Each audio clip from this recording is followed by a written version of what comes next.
Hello every once. ഇന്ന് പരിചയപ്പെടുത്താൻ പോകുന്നത് ക്രിസ്റ്റി കോവൻട്രിയെക്കുറിച്ചാണ്. ലോകത്തിലെ ഏറ്റവും വലിയ കായിക സംഘടനയായ രാജ്യാന്തര ഒളിമ്പിക് കമ്മിറ്റി അധ്യക്ഷ സ്ഥാനത്ത് ചരിത്രത്തിലാദ്യമായി ഒരു വനിത എത്തുന്നു.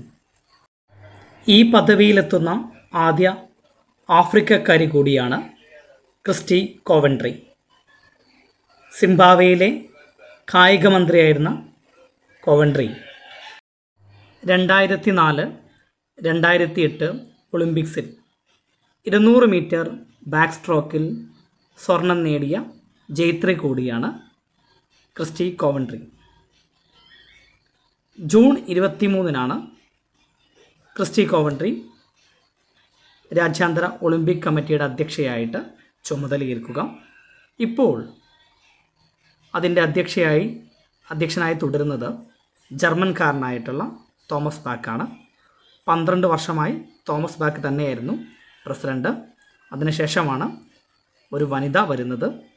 8 വർഷമാണ് ഈ ആഭ്യന്തര ഒളിമ്പിക് കമ്മിറ്റിയുടെ അധ്യക്ഷൻ്റെ കാലയളവ്.